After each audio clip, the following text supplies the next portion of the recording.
Hello and welcome to Under the First Floor Lo-Fi Podcast, shitty recordings of bands you should like. My name's David Settle, and on today's episode we have Nina Ryser, a synth-bass singer-songwriter from Philadelphia, who you might also know from bands such as Balberta or Shimmer or a few others. She's also been releasing music under her own name for quite a while now and just put out a new record a couple weeks ago called Paths of Color, out on Cowgirl Records. She played a few songs from that and a really cool cover. And without further ado, let's get to the first song. And it's called Dancing in the Street.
I'm Nina Ryser, and this is a solo session, but I also play in Balberta and Shimmer, sometimes Data, sometimes Fire Roast.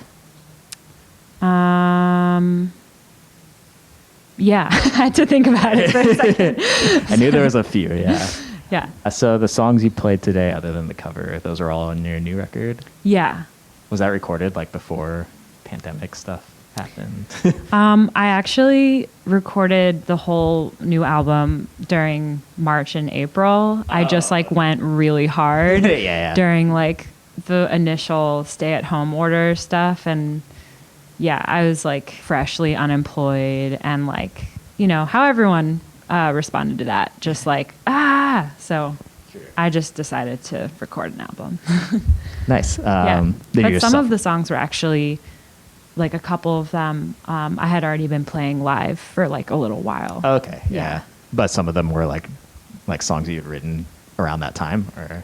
I would say the majority of the album, I was kind of writing as I was recording, which I usually never do, and that was really fun. Yeah. Yeah.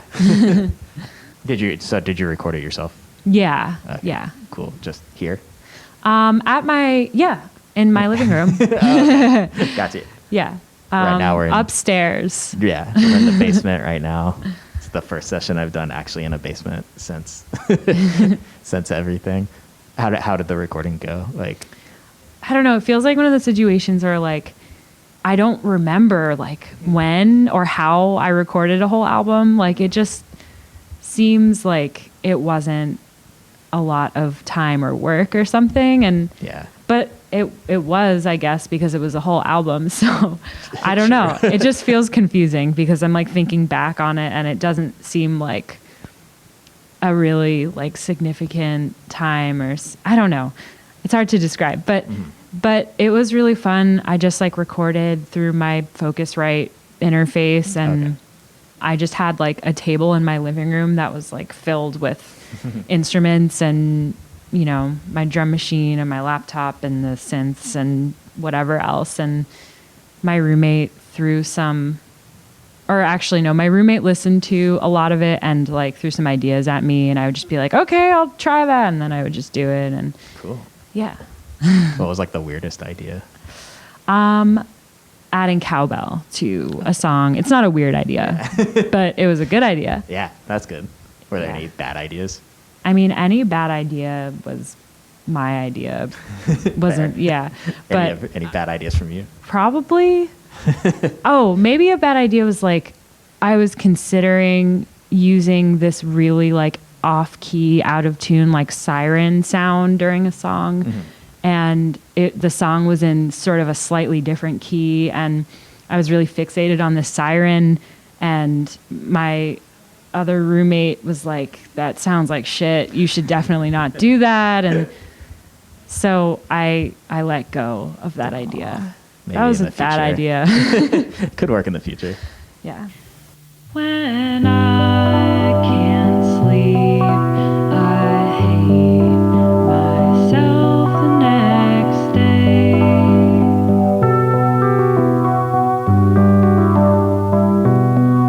I don't treat you well, I know it, but what else can I say?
other projects that I'm in are so collaborative that I would never even dream of like writing something for them, because I feel like I come up with musical ideas with those projects that I would never come up with if I wasn't with those people at that time.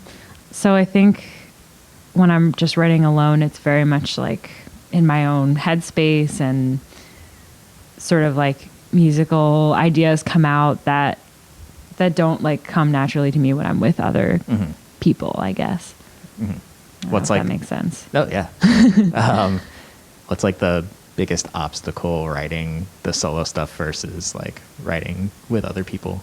I think in a way, the people who I play in bands with are like, I've been playing music with them for so long at this point that it just feels so easy writing music with them. And it's honestly like way more painstaking writing music on my own. I think even though I've been doing that, you know, since I was like 9 or whatever, it's like, I think I'm just thinking too hard because I'm in my own head. And like, sometimes I think I'm just like trying too hard, and, working with people is really fun because you like bounce ideas off of each other, and get some feedback. Someone can be like, that sucks, like what? I definitely understand that feeling. But I definitely, with my new album, like the goal for me was to just not think too much about it, and just like, you know, just go and do it and not think.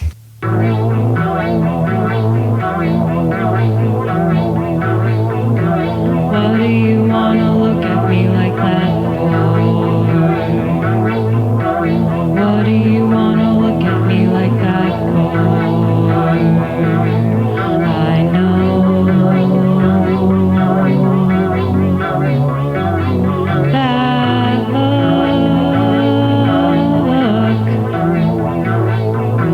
What do you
Did you think when you were recording it that like by the time you're finished recording, things would be like back to normal at that time? Definitely. Yeah. Oh my God. Was that like a stopgap? Like, oh, well, while this thing's going? Like, yeah. I mean, I definitely thought, I mean, even at that time in March, like I had a Europe tour planned in May. And I was, even in March, I was like, that could still happen. So I was definitely, you know, like completely unsure of what the future was going to be like. Yeah. Yeah. How has this like whole time been for you? I mean, it's been pretty amazing in some ways. And also, I mean, I think it's been challenging in a lot of ways. I feel like I've learned so much about myself and about the world. And I think, you know, all of the protests and all of that is like something I'm so thankful for. I feel like I've learned so much from that, and I'm still trying to learn a lot from that. I feel like I've done a lot of stuff during COVID, like made life choices that I probably wouldn't have made if not for COVID. Yeah. Is that just like mostly because you're not touring? Yep, pretty much. So like before all this, had you been pretty much touring like nonstop? Pretty much. A certain amount of time. And not even necessarily touring, but like it's definitely like I just spent so much time outside of Philly, whether it was like, you know, just playing one-off shows or like practicing or recording or anything. And so this is definitely the longest I've ever spent in Philly since living here like for 5 years. Dang. So what do you think about life without touring?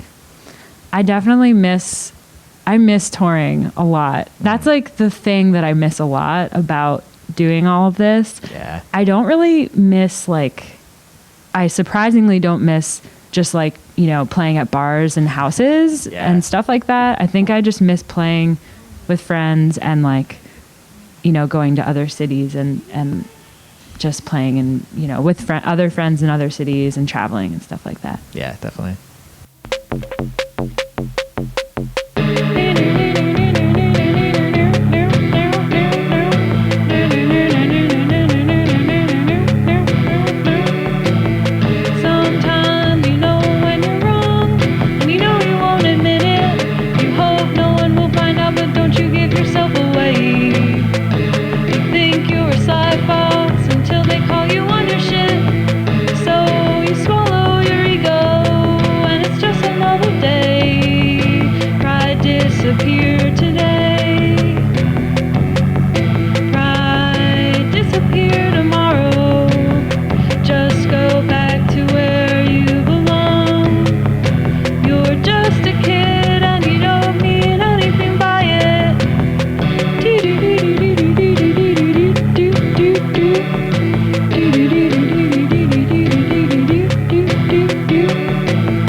what have you been like listening to during all this? My friend turned me on to Luzmila Carpio, who is a Bolivian singer, and she's so incredible. You should definitely check her out. Mm-hmm. She sings both in Spanish and Quechua. Okay. I've been listening to her a lot.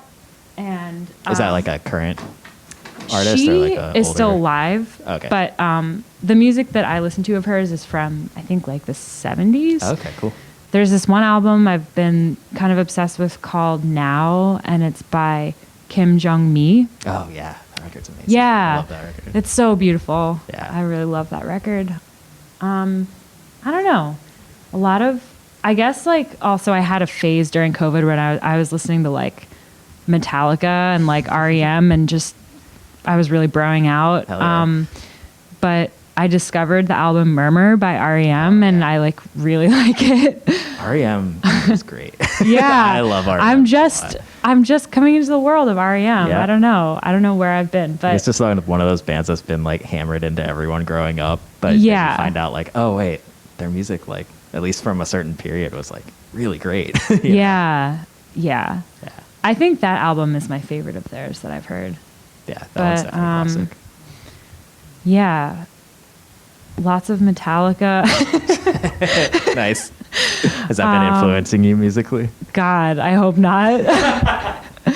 I'm not trying to like spit some libertarian propaganda in my music. That's fair. But you know, they're really smart otherwise. Let's see, you played a cover song Yes. during that. Do you want to talk about that song a little bit? That's a song by Fred Neil, who's an interesting folk singer character. He's kind of like one of those musicians who a lot of really famous people covered songs by him, and no one ever knows that they're covers. Oh. Like he wrote the song Everybody's Talkin', which is Harry Nilsson covered it for the movie Midnight Cowboy. Gotcha. And I don't know, there are a bunch of he like wrote songs that Buddy Holly covered, and like so Janis like Joplin. old folk. Yeah. But this song is called The Dolphin, and I just think it's really beautiful. Like this album is it's a self-titled album, and it's sort of a mix between like, it's sort of psychedelic, it's kind of like classic folk, and his voice is really beautiful and deep, and his lyrics are so good. Like this song is, I don't know, the lyrics are so simple, but the sentiment is like so amazing. Yeah. It's just, you know, like I'm not claiming that I can like change the world myself, but I can still like envision a different world, you know? Yeah. But yeah, I was kind of surprised that's an older folk guy, because that sounded like 70s lyrics, like kind of hippie era lyrics. Yeah, totally. I just assumed it was from around then. But he actually, for the last like 30 years of his life, he was devoted to like preserving and saving the lives of dolphins. Oh, sick. Okay. He like quit music and just like went into that. So this message was very serious. It was really serious to him, yeah.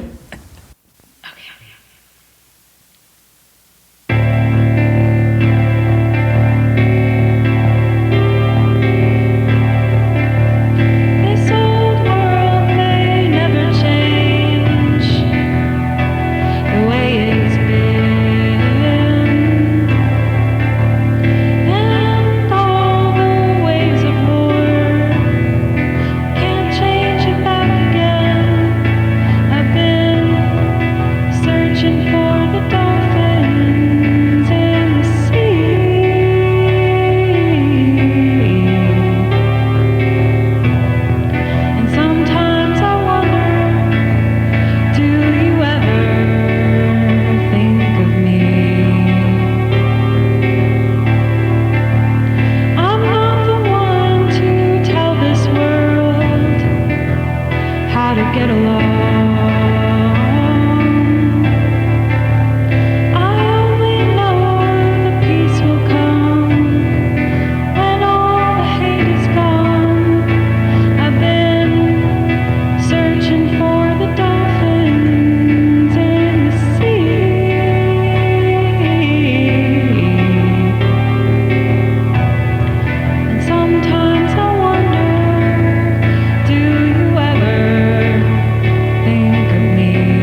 You said you've been like recording stuff since you were 9, like writing music at least. Pretty much, yeah. Dang. Yeah. Were you like recording stuff back then? Like, how did you get into writing and recording stuff? I actually I included a recording of, you'll see on the new album. I included a recording that I made when I was like 9 years old, which is something I also did for a different album. But I was really into recording on tape when I was a kid. Like I had this Fisher Price like toy tape machine. Do you still have that? I think my brother has it right now. Okay. We both used it a lot, but nice. I was super into it, and I recorded a bunch of tapes of either like songs that I made up on the piano, or like I kind of used it as like a verbal diary. I'd be like, I know it's been so long I haven't talked to you, but blah blah blah blah blah, and I would like gotcha. Go in. Yeah. Or emo. Yeah, exactly.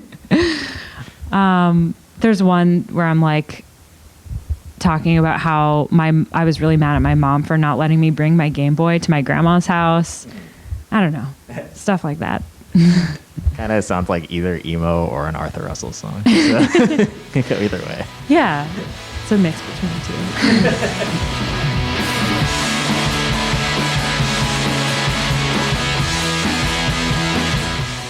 Thanks so much to Nina for letting me record her in her basement. If you'd like to hear more of her music, you can check out ninaryser.bandcamp.com.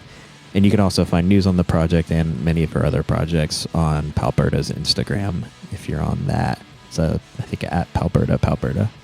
If you'd like to get in touch with me about the podcast, you can find it on Twitter at UTFF Podcast, and on Instagram at Under the First Floor, or you can email underthefirstfloor@gmail.com. For the last couple songs, I'm going to leave you with some obscure old tracks. The first one being from a band called Family Fodder, a song called Film Music. It's from 1998's Best of collection Savoir Faire on Dark Beloved Cloud. I hope I pronounced that right. I don't know French. I think that's French. I don't even know that. They're a post-punk band from London who started in 1979. The single was released in 1981. Their releases are kind of confusing, so I don't know if this was on an actual full-length record or not, but the Best of collection is on Spotify, and it's really great. This song is just a really beautiful and epic dance song, and I think the Dancing in the Street song made me think of it. And following that, the last song of the episode will be from Norma Tanega, a song called Waves. This is from 1966's Walking My Cat Named Dog. She was a folk singer-songwriter from California, but the recordings kind of have some like pop orchestrations too. It's really beautiful stuff. The whole record is really incredible. I highly suggest you check it out if you like the song. You might also recognize her if you watch the show What We Do in the Shadows. Her song You're Dead is actually the intro to that show. Yeah, so I hope you enjoy these last couple of songs. Hope you have a good week, and we'll see you next time. Bye.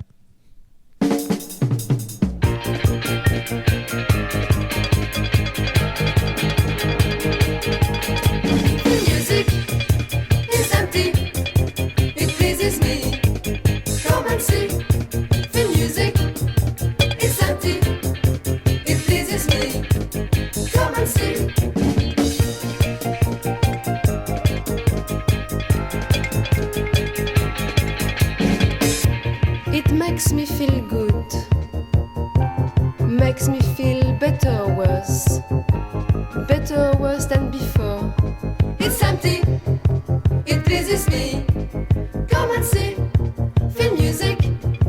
It's empty, it pleases me. Come and see.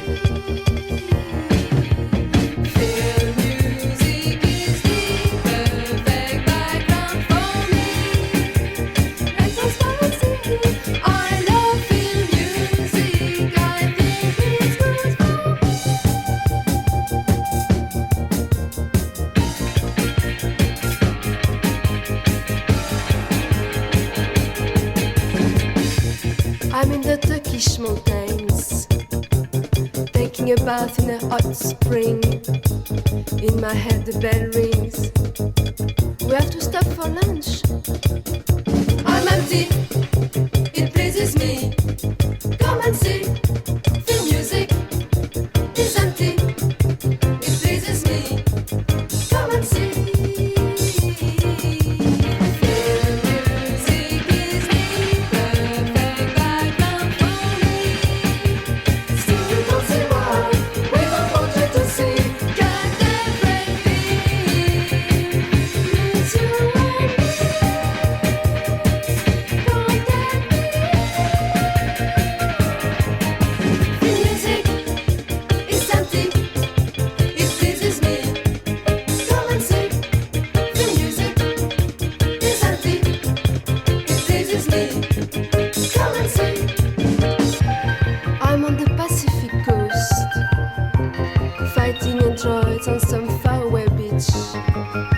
time I understand this film, I miss it every week. The orchestra swung those strings. In my head the bell rings. We have to stop for lunch. I'm empty. It pleases me. Come and see. The music is empty. It pleases me. Come and see. Film music is the perfect background for me. Simply dancing wild without wanting to see.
Waves that cover the land and wash the white morning mist, reflect my thoughts, reflect my eyes, reflecting the fog of the sea's white waves. Waves that dance in the sand, that turn and call and then sing, resound my voice, resound my eyes, resounding the blue of the sky, blue waves. Waves as they roll turning green, sounding the helpless gray sand. Unbind my cries, unbind my eyes, unbinding the cool green of trees, green waves. Waves that cover the land and wash the white morning mist, reflect my thoughts, reflect my eyes, reflecting the fog of the sea's white waves. Waves as they roll turning green, sounding the helpless gray sand. Unbind my cries, unbind my eyes, unbinding the cool green of trees, green waves.